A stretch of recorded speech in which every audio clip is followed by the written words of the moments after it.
1 साल से लेकर 4 सालों के बीच में कोई झारखंड के डेवलपमेंट की कोई पैमाना सेट किया हो, तो मुझे नहीं लगता है कि पिछले 4 सालों में ये हेमंत सोरेन जी की सरकार और चंपई सोरेन जी की सरकार ने कुछ राज्य के विकास को कोई रास्ता दिखाने कार्रवाई किया जाएगा। अब तुरंत बाद ऐसा घटना राज्य में देखने को मिलता है ना। आप किसी के ऊपर एफआईआर दर्ज करते, एफआईआर आपको बता दूं, आपको बहुत हास्यास्पद लगेगा कि ये प्रश्न पत्र लीक के मामले में एफआईआर दर्ज हो, उस एफआईआर का कॉपी को देखेंगे, वो लोग अज्ञात और भूत के ऊपर एफआईआर, सीधे एजेंसी के ऊपर एफआईआर कीजिए ना, सीधे सीधे जेपीएससी के चेयरमैन के ऊपर एफआईआर कीजिए। हमने तो लगातार महामहिम राज्यपाल से भी मांग किए, हमारे नेता बाबूलाल मरांडी भी लगातार पत्र लिख रहे हैं महामहिम राज्यपाल को। ये लोग बंगाल, बिहार, उड़ीसा, छत्तीसगढ़ भेज रहे हैं, वहां ब्लैक कर रहे हैं ये लोग, बड़े बड़े सेठ साहूकार को वो लोग बेचने का काम कर रहे हैं। लेकिन राज्य में जहां पर अबुआ आवास इन लोगों ने शुरू किया, अबुआ आवास घोषणा तो कर दिए,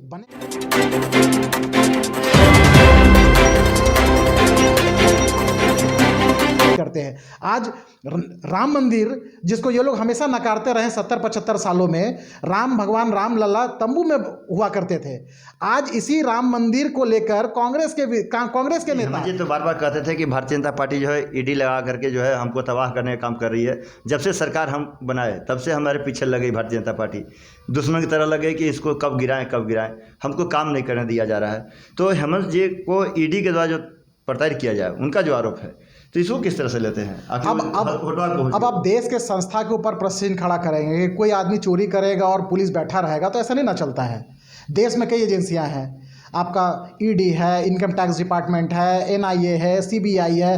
अब विपक्ष के लोग तो, इंडिया अलायंस के लोग तो जुडिशरी पे भी सवाल खड़ा करते हैं, कभी कभी सुप्रीम कोर्ट के ऊपर भी खड़ा करते हैं, चुनाव आयोग पर भी करते हैं, ईवीएम मशीन पर भी करते हैं। तो यानी जो भी उनके खिलाफ जो संस्थाएं रहती है, वो उनके लिए कहीं ना कहीं उनको दुश्मन की नज़र से देखते हैं। अरे आप जमीन घोटाले में आरोपित थे, कई ऐसे मामले, कई ऐसे सोर्सेस थे जो कहीं ना कहीं, नहीं कई ऐसे सोर्सेस थे, नहीं आप लाके काहे पटकिए, हम कई ऐसे फोरम पे, कई ऐसे मीडिया के माध्यम से, कई ऐसे प्रमाण के आधार पे हम लोग कह सकते हैं कि वो ज़मीन हेमंत सोरेन जी की है। और हेमंत सोरेन जी की ज़मीन जिनसे लिए थे, वो ट्रैवल सामने आके वो आदिवासी व्यक्ति बोला कि नहीं, यहाँ पर मुख्यमंत्री जी बॉस आते हैं, हेमंत सोरेन जी आते हैं, उनका वहाँ बड़ा सा बैंक्वेट हॉल बनने वाला है। अब विनोद सिंह जी के जो चैट से जो कितने चीज़ सामने आई है, मुख्यमंत्री जी और विनोद सिंह जी के जो चैट सामने आई है, तो आप इसको इनकार नहीं कर सकते। और जो बार बार आप आरोप लगाते हैं ईडी के, देखिए किसी भी संस्था का, किसी भी एजेंसी का एक अपना काम होता है, एक अपना रोल होता है।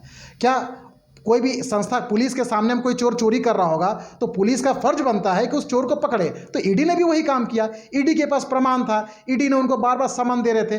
देखिए मैं तो आपको बता दूं कि वो 8-10 बार, 9 बार, 10 बार जो ईडी के समन से भागे फिर रहे थे। मैं इस राज्य का जिम्मेवार नागरिक हूँ, रिस्पॉन्सिबिलिटी मेरे अंदर भी है कि देश का हर संविधान, देश का हर कानून, देश का हर एजेंसी का सम्मान करना मेरा दायित्व है। वो कोई भी व्यक्ति हो, मुख्यमंत्री हो चाहे आम आदमी हो। मुख्यमंत्री जी ने संविधान पद जब शपथ लेते हैं तो उन्होंने शपथ लिया था संविधान का कि मैं संविधान का अक्षरशः पालन करूंगा। उसी संविधान के तहत ईडी का गठन किया गया है। तो आप तो ईडी का जो पत्राचार जो बार बार कर रहे थे, समन भेज रहे थे, उन्होंने उनका अवहेलना नहीं किया, आपने ईडी का अवहेलना नहीं किया, आपने संविधान का अवहेलना किया। तो इसलिए मैं कह सकता हूं कि इसमें कोई झूठ वाली बात नहीं है। ईडी अपना जिम्मेवारी पूर्वक तरीके से अपना काम किया। मुख्यमंत्री जी को बार बार बोला कि आप जहां बताइए हम आने के लिए तैयार है पूछताछ करने के लिए। तो उन्होंने कभी दिल्ली भाग रहे हैं, तो कभी हैदराबाद भाग रहे हैं, तो कभी यहाँ भाग रहे, कभी वहाँ भाग रहे। लास्ट में तो उनको जाना ही था ना। कोई चोर चोरी करता है, कोई घोटाला में शामिल है, जमीन घोटाला में आरोपित है, तो वो बच के कहाँ जाएंगे। और देश के प्रधानमंत्री नरेंद्र मोदी जी ने स्पष्ट कहा है कि इस देश के साधन संसाधन पे कोई अगर पंजा मारेगा तो उसका जगह जेल के सलाखों के पीछे है। तो देश में यही देखने को मिल रहा है। आज कांग्रेस पार्टी के जो दिग्गज नेता हम चर्चा कर रहे थे कि कमलनाथ जी हैं, उनके बेटा हैं, ये लोग सब जा रहे हैं भारतीय जनता पार्टी में शामिल हो रहे हैं। क्या भारतीय जनता पार्टी सभी कांग्रेसियों को, दिग्गज नेताओं को अगर शामिल कर लेगी तो भाजपा के नेता लोग फिर कहाँ जाएंगे? देखिए आप इसको पार्टी के नज़र से मत देखिए। इस देश में विचार की लड़ाई है, आइडियोलॉजी की लड़ाई है। कांग्रेस जहां देश तोड़ो वाले लोग के साथ खड़ी रहती है और भारतीय जनता पार्टी नरेंद्र मोदी जी के नेतृत्व में देश जोड़ने की बात होती है। राहुल जी तो न्याय यात्रा निकाल के लेके आए कि हम भारत जोड़ो यात्रा कर रहे हैं। नहीं, आप उनके इंडिया अलायंस के साथी साउथ के नेता क्या बोलते हैं कि ऐसा रहा तो साउथ को अलग कर दीजिए, देश से अलग कर दीजिए।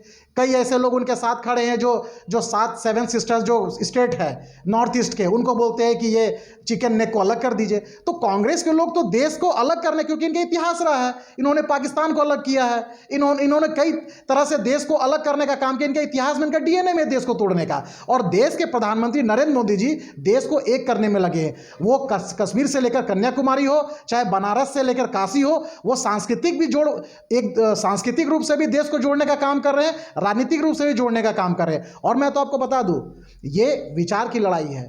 भारतीय जनता पार्टी के विचार को लोग हमेशा आरोप लगाते थे कि ये हिंदू की पार्टी है, ये लगातार हिंदू के बारे में चर्चा करती है। हिंदू और क्रिश्चियन और मुस्लिम और जैन और सिख बौद्ध की बात नहीं है, ये विचार है, आइडियोलॉजी। हम सांस्कृतिक राष्ट्रवाद की बात, जेडी किया है, जेएमएम किया है, किसी भी दल के लोग आए, मेरा विचार धीरे धीरे देश से निकलकर अंतर्राष्ट्रीय पटल पर भारतीय जनता पार्टी का विचार बढ़ रहा है, और इसमें सभी का स्वागत है जो आए। आज झारखंड में देख रहे हैं कि 2 दल, जैसे हमारे भारतीय जनता पार्टी है, उन्हें जेएमएम की सरकार जो चल रही है राज्य में, अब झारखंड में तीसरा दल का गठन किया गया है कि ये दोनों दल राज्य का विकास नहीं करेंगे, तीसरा दल ही विकास कर सकता है। उनका कहना यही है। और लोग ईवीएम को हटाने की मांग कर रहे हैं चुनाव आयोग से कि ईवीएम जब तक रहेगा तब तक भारतीय जनता पार्टी चुनाव जीतते रहेगी, इसलिए ईवीएम को समाप्त कर बैलेट पेपर पर वोटिंग कराने का काम किया जाए। इस पर क्या मानते हैं आप? एआईएम की बात कर रहे हैं ना जी। एआईएम के सबसे मेन जो घटक, जो उसके संस्थापक लोग थे, वो कहीं ना कहीं पाकिस्तान से जुड़े हुए हैं, पाकिस्तान को अलग करने में महत्वपूर्ण भूमिका निभाए। और आज पाकिस्तान की क्या स्थिति है? पाकिस्तान में तो लोग मांग कर रहे हैं कि बैलेट पेपर से नहीं हो, वहाँ ईवीएम से चुनाव हो, ईवीएम से चुनाव हो। पाकिस्तान में तो मांग हो रही है उसका। और ऐसा नहीं कि ईवीएम कोई बीजेपी मोदी जी आए उसके बाद से ईवीएम हो रहे, इससे पहले भी कांग्रेस ने उसी ईवीएम से चुनाव कराया है। आप अभी चुनाव जीते हैं, आप तेलंगाना में जीते, और कई ऐसे स्टेट में आपकी सरकार है, वहाँ भी तो ईवीएम से चुनाव हुई है। तो आप जिस राज्य में हारते हैं तो वहाँ बोलते हैं ईवीएम चेंज कीजिए, जिस राज्य में जीतते हैं वहाँ ईवीएम सही है। तो ये दोहरी नीति और दोगली नीति नहीं चलेगी। और जिस तरह से आप बोले कि अभी कुछ लोग गठबंधन बनाए हैं आपस में, ये सभी आउटडेटेड पार्टी है, इनको जनता ने नकार दिया है। नकारे वे लोग आपस में मिलकर नरेंद्र मोदी जी से लड़ने चले हैं, तो इनको मुँह की खानी पड़ेगी, इसका परिणाम यही होगा। झारखंड में जातीय जनगणना कराने के लिए चंपई सोरेन निर्देश दे दिए हैं कि भैया जातीय जनगणना कराओ, इसको किस दृष्टि से आप लेते हैं? देखिए, ये एक तरह से इन लोग का एक चुनावी स्टंट है। 4 सालों में इनको याद नहीं, ना माननीय पूर्व मुख्यमंत्री हेमंत सोरेन जी को याद आया, और अब चंपई सोरेन जी के पास 6, 7, 8 महीना का कार्यकाल बचा है तब याद आया। उसमें से भी विधानसभा चुनाव है, बजट सत्र है, लोकसभा चुनाव है, इस चुनाव में लगभग इनके पास 3, 4, 5 महीना का ही समय है। इनको 4 साल पहले क्यों नहीं याद आया ये जाति जनगणना कराने की? और मैं तो बोलता हूँ कि जिस तरह से इन लोगों ने पिछले 4 सालों के इन लोगों का जो कुकर्म था, जो इतना जातीय जनगणना कराने पे आगे पीछे हो रहे हैं, थोड़ा बताना चाहते हैं कि आप लोगों ने ओबीसी आरक्षण को पंचायत चुनाव में किस तरह से आप लोगों ने ओबीसी आरक्षण को हटाने का काम किया था। आपने कई ऐसे नियुक्तियां में, कई जिलों में, 5-7 जिलों में आपने ओबीसी आरक्षण को एकदम शून्य करने का काम किया था। आप जिस तरह से आपके पार्टी के विधायक बैद्यनाथ राम जी इकलौता दलित विधायक थे, आप उनको राजभवन में सूचीबद्ध होते हुए मंत्रिमंडल में शपथ लेना था, वो राजभवन आकर बुलाकर उनको बेइज्जत करके वापस भेजा गया। तो ये क्या है? आप किसको सम्मान देने की बात करते हैं? आप दलित समाज 50 लाख की आबादी में इस प्रदेश में रहते हैं, उस दलित समाज के साथ आपने उनके प्रतिनिधि को अपमान करने का काम किया। ओबीसी आरक्षण देने की बात करते हैं, वहां पर आप ओबीसी आरक्षण को शून्य कर देते हैं। और इस राज्य में आदिवासी के आप अधिकार की बात करते हैं, इस राज्य में 3,500 से 4,000 आदिवासी महिलाओं के साथ दुष्कर्म हो जाता है। रूपा तिर्की, संध्या टोपनो, रबिका पहाड़िया, सुभाष मुंडा, रमेश्वर मुर्मू के वंशज, रमेश्वर मुंडा के वंशज, उनकी सिद्धू कान्हू के वंशज रमेश्वर मुर्मू की हत्या हो जाती है। तो ये सब क्या आपके प्रदेश में ना आदिवासी सुरक्षित है, ना ओबीसी, ना दलित? तो किसके लिए आप जातीय जनगणना करा रहे हैं? कुल मिला के कहा जा सकता है कि कोई भी जाति, धर्म, संप्रदाय के लोग हैं, इस सरकार से कोई भी खुश नहीं है। और यह कुल मिला के जातीय जनगणना एक इनका चुनावी स्टंट है और कुछ नहीं है। देखिए, झारखंड खनिज संपदा प्रदेश माना गया है। यहाँ बालू की किल्लत हो गई है, क्राइसिस हो गई है। लोग भवन निर्माण कार्य एकदम ठप हो गया है। यहाँ तक कि लोग बोरा में लोग बालू ले रहे हैं, खरीदने के मोहताज हैं। अभी हम गए थे पलाऊ में, सभी लोगों ने कहा कि भैया बालू की किल्लत हो, हम लोग नहीं। पूरे झारखंड में देखा जाए तो बालू किल्लत है। तो इसको किस नज़र से देखते हैं? सरकार बालू पर जो रोक लगा के रखी है उसको चालू क्यों नहीं कर रही है? देखिए, रोक नहीं लगा के रखी है, सभी में जेएमएम के कार्यकर्ता, जेएमएम के गुंडे सभी बालू घाट में बैठे हुए हैं। हम लोग तो बार बार बोलते हैं कि पूरी की पूरी जो घोटाला घपला जो चल रही है, ये गवर्नमेंट स्पॉन्सर करप्शन चल रही है। आप देखिए, शराब घोटाला हुआ, इसमें कौन लोग शामिल थे? सरकार में सत्ता के इशारे पे सत्ता के इर्द गिर्द रहने वाले लोग शामिल थे। माइंस घोटाला साहिबगंज में नींबू पहाड़ को खोखला कर दिया गया। पंकज मिश्रा जी और उनके डाहू यादव और सभी उनसे संबंधित लोग किस पार्टी से जुड़े हुए, जेएमएम से जुड़े हुए हैं। आप मेगा घोटाला जो यहाँ नियुक्ति घोटाला हुई, युवाओं का भविष्य का घोटाला हुआ, उसमें कौन लोग जुड़े थे? चैट से आज के डेट में विनोद सिंह और हेमंत सोरेन जी का चैट पूरा राज्य की जनता देख ली।